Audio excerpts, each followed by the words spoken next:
So hello and welcome, I'm Frederick Dunn, and today I'm going to show you another method of controlling swarms once you catch them.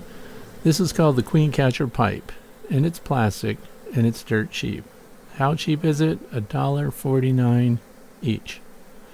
So what do? Well, in this case, I collected a swarm in a bucket, put the queen excluder on top of the bucket, and then the following morning I flipped it over, and I found the queen. And then you just put this pipe over the top after you pull the sponge out. Queen goes up inside of it because it's clear and they like to walk toward light. Then you put the sponge back in that they can breathe through, and we've got a queen. And they know it too. Look at their abdomens. Nasonov glands just a-going. And the problem I have is the colony is not moving into this hive. Why? Well, because the queen is abstaining. So once she's in the pipe, and I have workers in there with her too, all I have to do is put the tip at the end there, and they all walk out. They naturally go towards the thinner section, and out she goes. So she walked in, and it's just a matter of time before the rest of the bees in the swarm figure out that she's in there, and then they all go in too. See that up here at the top? Problem with this delivery method here is from the bucket to the hive itself, there's quite a distance. So we need help. We need influencers, as always. So once they know the queen's in there, they'll start advertising, and eventually the rest of them will leave the bucket. I'm going to show you two different installs here with this queen catcher pipe.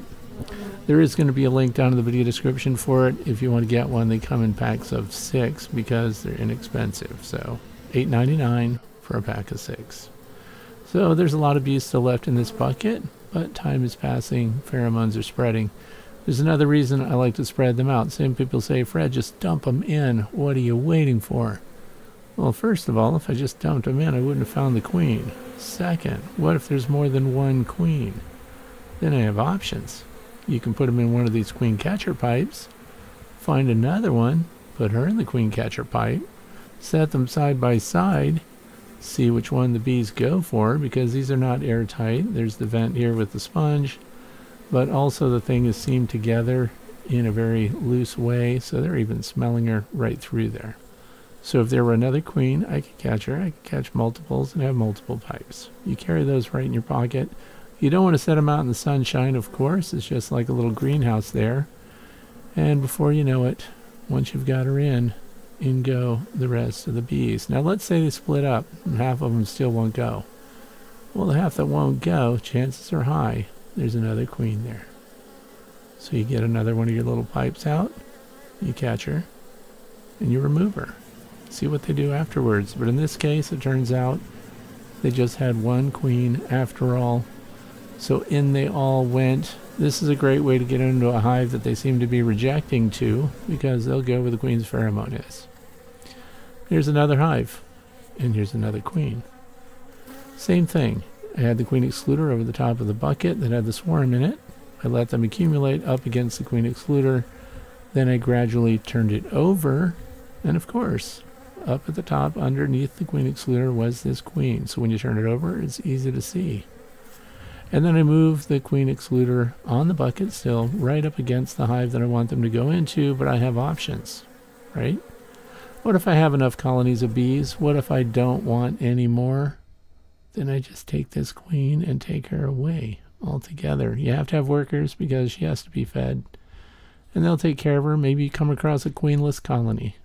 So here you go. You've got a queen for them. And she'll go in. And I'm also going to show you the behavior that they have that lets you know that she's accepted. So they're looking all over the place. Why? Because someone took the queen away and the pheromone's gone. Once the queen's pheromone is gone, it spreads through the cluster of the swarm pretty darn fast, and they start searching all over the place for her. So what am I going to do? Well, I'm going to put them in this hive, and this is the last hive because all of them are full now. I have all the swarms I need. So there again, if I collect another swarm, let's say it's one of those small swarms that has a virgin queen in it.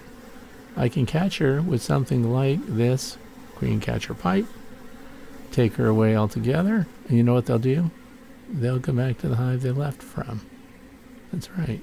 And if there's a bunch of workers in here, you just take the skinny cap off and let them go out. And when the queen gets up to the end, you just put the cap back on And now you have control. You can mark the queen.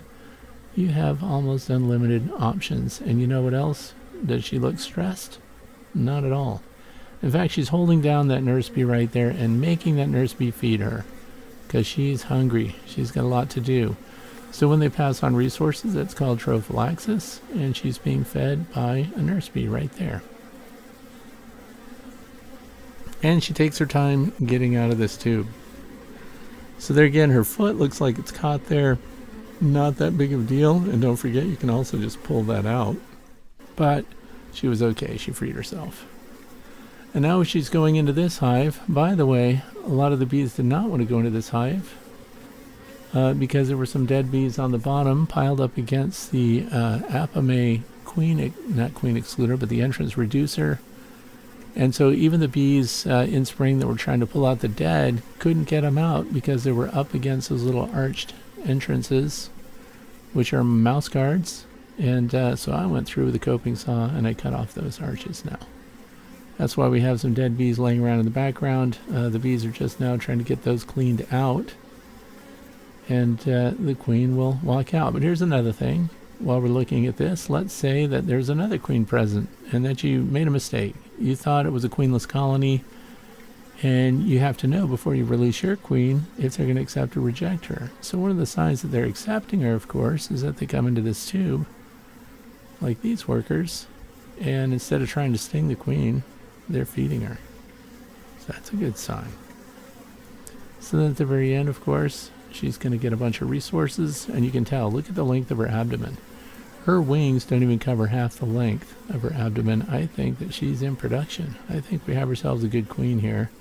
And when she goes in, the rest of the bees are going to follow, of course, because the word's going to get out.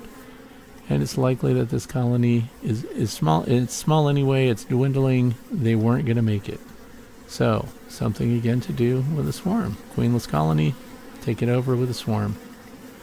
And then introduce the queen in a method like this that lets you observe whether or not they're attacking and defending, or if they're going to let her go in. So, no animosity at all.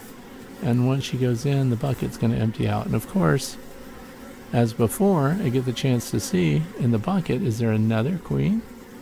So once we turn that queen excluder over, we can look around for those. But if they instantly all follow this queen's pheromone into this hive, she's good to go. Thanks for watching. I hope you found another tool to control queens and subsequently swarms. I'm Frederick Dunn, and this has been The Way to Bee.